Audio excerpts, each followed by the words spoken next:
Oi pessoal, tudo bem? Sejam bem-vindos a mais um vídeo aqui do canal. Hoje eu saí um pouco mais cedo, voltei agora pra casa. Esse vídeo tá saindo um pouco mais tarde do que ele normalmente sai. E eu tinha pensado em iniciar um vlog, mas para trazer algumas reflexões que eu tive, mas pensei em trazer aqui nesse vídeo pra gente ter um bate-papo, pra gente ter uma conversa e eu falar de algumas coisas que eu estou pensando, sentindo, que eu gostaria de compartilhar com vocês, já que esse canal é para compartilhar o meu processo de leitura, é para compartilhar o meu dia a dia e os meus insights também em todo esse processo. E um dos sentimentos que eu estava essa semana, e que eu confesso que eu estou um pouquinho, estou tentando lutar contra ele, e que por isso, né, eu vim fazer esse vídeo também, é esse questionamento de que, será que eu sou uma péssima leitora? Algumas leituras aconteceram por aqui, teve algumas que eu não gostei tanto, que eu não me apaixonei por esses livros. E eu acho que quando a gente acompanha outras pessoas, outros produtores de conteúdo, ou quando a gente participa da leitura conjunta, né, com outras pessoas, e essas têm uma percepção muito diferente do livro da qual nós tivemos, são momentos em que eu me questiono, será que eu sou uma péssima leitora? Vocês já se questionaram isso, gente? Porque eu acho que eu sinto, né, um certo nível de frustração com o meu processo, porque eu quero gostar dos livros, eu quero ficar inebriada, envolvida e realmente ali me debruçar sobre uma obra e ter uma boa experiência, mas nem sempre isso é possível. Então, eu queria saber como que é para vocês esse processo. E eu senti essa semana, né, que ao final de algumas leituras que não funcionaram tanto para mim, e que novamente não é por conta disso que os livros são ruins, que os livros não são bons, muito pelo contrário, mas são livros que acabaram não me tocando, eu não consegui talvez entrar no clima, e eu acho que é exatamente isso que a gente faz quando a gente não gosta de um livro, a gente começa a entrar num processo de negociação, de tentar justificar e explicar, e às vezes apenas aceitar de que, cara, não deu certo, não funcionou, não era pra mim, e tá tudo bem. E eu vejo que cada vez mais a gente tem dificuldade de fazer isso, principalmente quando a gente compartilha online ou com outras pessoas nossa percepção de leitura, as nossas primeiras impressões, os nossos sentimentos com aquele livro, porque vai dar uma sensação de que a gente precisa prestar contas.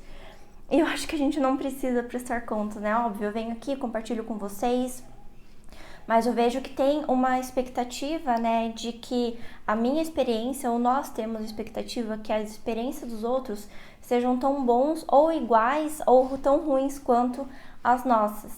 E que isso acaba fazendo com que a gente perca a individualidade, né? Que a gente não consiga ali ter o nosso processo e respeitar esse processo. Essa semana eu participei de uma das lives de discussão do clube da Bruna e Livros, então a gente tava todo mundo lendo um livro online, né, cada um na sua casa, e compartilhando o que a gente achou, e a gente entrou, né, eu levantei na verdade o ponto de que muitas vezes a gente tem alguns livros e alguns autores que eles são intocáveis, que a gente não pode dizer que a gente não gostou deles, que a gente não pode trazer tanto a nossa impressão pessoal, porque não tem como alguém não gostar deles, né? E eu senti isso com O Sol é para Todos, eu senti isso com os Buddenbrook e alguns outros livros, o Stefan Zweig, o Amos Oz e alguns outros livros que eu nem trouxe aqui para o canal ainda, e que na verdade não é nem que eu não tenha gostado, mas que eu senti que não tinham funcionado tanto pra mim, e o quanto que a gente na verdade inibe outras pessoas de trazerem suas impressões, porque a gente acha que aquele livro é o melhor livro do universo e que não tá tudo bem as pessoas não gostarem, né? Eu tenho os meus livros preferidos, mas eu entendo que, por exemplo, O Deserto dos Tártaros não vai funcionar para todo mundo. Eu entendo que O Diário do Homem Supérfluo pode ser chato para algumas pessoas. Eu entendo que vários outros livros que eu já comentei aqui no canal, Cândido Otimismo, ele é um livro mega estranho, que você demora para entender, você pode não concordar com a filosofia também do Voltaire, e tem várias coisas ali que pode fazer com que as pessoas não gostem dele, né? Mas que é importante que a gente permita que outras pessoas tenham essa experiência, e que esperar que outras pessoas tenham a mesma experiência que a gente não vai dar certo, tá? Eu comentei aqui num vídeo, né, no último vlog que eu postei no canal, que eu vou deixar aqui na descrição, de que às vezes eu queria que as pessoas tivessem acesso àquilo que eu penso e àquilo que eu sinto quando eu leio determinados livros. E eu acredito que eu comentei isso porque às vezes o que importa não é o livro em si, e sim a experiência de cada um. Então, talvez você lendo o livro, você não vai gostar quanto eu gostei, e tá tudo bem, eu acho que isso faz total parte do processo. Mas por isso que eu gostaria que outras pessoas pudessem ter acesso ao que passa aqui dentro de mim, porque isso vai explicar, né? Você não tem que ler o livro para ver se você concorda comigo ou discorda. Não, porque você realmente não vai conseguir ter acesso àquilo que eu senti e pensei quando li aquele livro, que tipo de gatilho, que tipo de insight, que tipo de sentimento, de emoção, de sensação aquilo evocou em mim. Então, eu acho que eu tô tentando trazer aqui uma reflexão que eu não sei para onde ela está indo. Eu liguei a câmera, estou aqui há 7 minutos já falando, mas eu acho que é muito importante a gente respeitar o nosso processo, a gente dar espaço para que outras pessoas tenham também o seu processo realizado, respeitado e sentido, né? Eu acho que muitas vezes a gente também não deixa as pessoas processarem as suas experiências. Então, eu sou uma pessoa que tem algumas coisas que eu leio que eu demoro muito para dar uma nota, para dizer exatamente aquilo que eu pensei, o que eu senti, porque eu ainda estou processando, tá? E eu vejo que, principalmente quando a gente consome conteúdo sobre isso, a gente entra numa competição, a gente entra numa corrida desenfreada, e é normal, né? É normal do ser humano esse nível de comparação e o nível de que eu preciso ser tão bom quanto, mas o que é ser bom, né? O que é ser um bom leitor? Porque eu me sinto, às vezes, uma péssima leitora, principalmente nesses momentos em que eu não gosto de livros que todo mundo gosta, eu pergunto o que tem de errado comigo, o que eu não vi, e aquele famoso será que eu li certo me bate. Se não tem como você não ler certo, gente. Se você leu o que está escrito, se você é alfabetizado, você leu certo. Mas como a gente acaba, né, como sociedade, trazendo aquilo que é esperado e que as pessoas precisam daí atingir, atender essa expectativa, né, que não podem ter experiências diferentes. Então eu vejo que em alguns momentos eu me sinto um pouco inibida de trazer que eu não curti tanto tal livro, que eu não gostei de tal livro, e que isso, né, seja invalidado pelas pessoas. E eu acho que isso é um pouco delicado, porque eu não quero perder a sinceridade que eu sempre trago aqui no canal, nos meus vídeos, as minhas impressões, que eu vejo que é o que tantas pessoas também gostam. Mas para isso a gente precisa dar a mão, a gente precisa fazer um acordo de amigos aqui, de que a gente vai respeitar mais o processo dos outros, e que isso não quer dizer que as pessoas são má leitoras ou mal leitores, né? Pelo menos não é isso que eu acredito. Então, eu tô num processo eu tô com várias leituras em andamento, eu tô tentando dar uma diminuída nesse volume, porque ao mesmo tempo, se você lê muito livro, é porque você não leu com profundidade. Se você leu pouco livro, é porque você é muito lento. Se você não anotou o livro, é porque você não estudou. Se você não gostou do livro, é porque você não leu certo. Se você amou tanto o livro, é porque provavelmente você também não entendeu certo. Então, assim, não tem como a gente agradar todo mundo, infelizmente. E eu acho que é muito interessante a gente perceber o quanto que às vezes as pessoas opinam, e o quanto a gente opina, e o quanto que a gente sente que os outros opinam sobre o nosso processo de leitura, e quanto a gente não deveria fazer isso, gente. Vamos cada um, né, aproveitar seu próprio processo de leitura. E é importante que a gente, como pessoa, se permita, né? Então, se permitir não gostar de um livro, se permitir abandonar um livro, se permitir entender que o livro não funcionou para você e que faz parte, que tá tudo bem, e que isso não quer dizer que o livro é ruim, mas que não mexeu com você da forma com que ele poderia, ou que aquilo realmente não vai dizer respeito àquilo que você gosta. E se permitir ter preferência, gente. Vamos realmente entender isso. Eu tenho algumas preferências e eu vejo que cada vez mais que eu participo de clubes de leitura, a gente vai notando essas autocobranças e aquelas brincadeiras que a gente acaba fazendo, às vezes, com os outros. Isso vai cerceando as vontades, os gostos, e que isso não é bom porque a gente não cresce como pessoa, como comunidade, e a gente não experimenta coisas novas.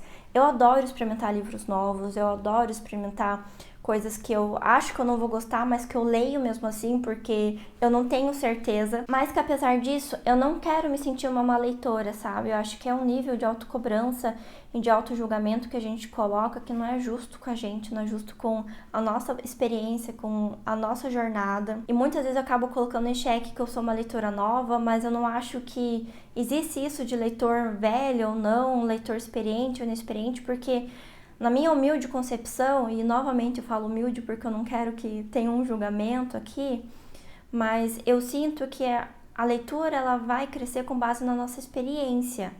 Então, eu estou fazendo agora a releitura de 2 livros, Deserto dos Tártaros e O Apanhador no Campo de Centeio, e eu vejo que o Deserto dos Tártaros tem uma diferença de 1 ano da primeira leitura para releitura, e o Apanhador no Campo de Centeio tem 2 semanas de diferença entre a primeira e a segunda. E eu acho que a maturidade que a gente tem também ao longo desse processo, como pessoa, às vezes vai dizer muito mais do que a maturidade de leitura. Então eu vejo que a gente às vezes distingue as pessoas como leitores experientes, leitores inexperientes, mas que o que é um leitor inexperiente? É um leitor que leu poucos livros? Então quer dizer que um leitor que leu muitos livros é um leitor experiente, por isso ele é um bom leitor, e aquele que leu pouco é um mau leitor? Mas quando as pessoas leem muito, a gente acha que elas não leram com profundidade. Ou se elas não gostaram de determinados livros, elas não são boas leitoras. Então, assim, é muito fácil a gente perceber a contradição desses raciocínios, desses pensamentos. E são contradições essas que eu me vejo constantemente, que eu me coloco nelas, porque eu acho que é impossível a gente não conseguir fazer esse tipo de julgamento. E talvez esse desabafo aqui que se tornou esse vídeo seja uma tentativa de dizer pra mim mesma que eu não sou uma má leitora, que tá tudo bem não gostar de alguns livros, tá tudo bem ler alguns livros mais rápidos e outros mais devagar, tá tudo bem ler um livro e não querer anotar tudo sobre ele, e outros anotar tudo e querer grifar o livro inteiro, e algumas coisas funcionarem pra mim, alguns livros funcionarem e outros não funcionarem. Essa semana inteira eu acabei me debatendo com esse sentimento e com aquele receio de falar coisas que às vezes não seriam tão bem aceitas, porque grande parte das pessoas pensam diferente, mas eu preciso me lembrar, e talvez esse também seja um dos exercícios desse vídeo, que eu vou ter uma experiência diferente porque eu sou uma pessoa diferente de todas as outras no mundo, e ainda bem, porque somos todos muito diferentes uns dos outros. E acho que quanto mais a gente conseguir valorizar e gostar dessas diferenças que a gente tem, é melhor. Eu sei que muitas vezes na internet a gente acaba buscando, na verdade, a identificação. Então, eu acho que ela pode acontecer, mas a identificação ela também pode acontecer através de vídeos como esse, de um papo mais sincero, que eu quero ter um processo de leitura mais justo comigo mesma e espero que vocês tenham um processo de leitura mais justo com vocês também. Eu não sei se esse vídeo aqui ficou claro, se teve uma linha de raciocínio, eu literalmente abri a câmera e comecei a gravar, mas é um pouco das coisas que eu estava sentindo e que eu estou sentindo e que eu estou tentando organizar dentro de mim, e espero que vocês entendam e me digam nos comentários o que vocês acham disso, o que vocês não acham. Eu também estou fazendo alguns novos acordos com a Nicole de algumas leituras que eu estou fazendo, vou priorizar umas que eu realmente quero terminar, concluir, em vez de começar outras leituras e fazer com que minha cabeça fique um pouco mais atordoada. E eu acho que isso também é respeitar o meu processo, porque tem momentos que eu consigo realmente conduzir muitas leituras em andamento, em outras que eu preciso de um pouco mais de foco, um pouco mais de atenção e ir um pouco mais devagar. E é por isso que eu comentei, por exemplo, com o mês passado, que eu tive 11 leituras, que foi um mês atípico para mim. Não que eu tenha lido pouco nesse mês, mas o ritmo estava diferente, esse mês também já está diferente do mês passado, e muito provavelmente o mês que vem estará ainda mais diferente, porque a gente muda, as nossas rotinas mudam, e eu quero cada vez mais conseguir trazer isso para vocês da forma mais clara, transparente e com muita sinceridade, porque eu acho que é justo comigo e é justo com vocês. Se vocês assistiram esse vídeo até aqui, meu muito obrigada. Não esqueçam de deixar um like, de se inscrever e também de compartilhar esse vídeo com alguém que vá gostar dessas reflexões aqui, frutos das vozes da minha cabeça. Aqui na descrição vocês também vão encontrar o link para vocês fazerem compras na Amazon. Através do meu link eu ganho uma pequena comissão e vocês não pagam mais nada por isso. E vão encontrar também o canal do Telegram, onde eu tenho divulgado algumas promoções na Amazon, algumas novidades também de conteúdo, um pouco da minha rotina. Então eu compartilho com vocês também um pouco dessas outras questões. Caso você ainda não tenha entrado, clica aqui no link e entra lá, que eu tenho compartilhado conteúdos aí quase todo dia. E a gente se vê no próximo vídeo.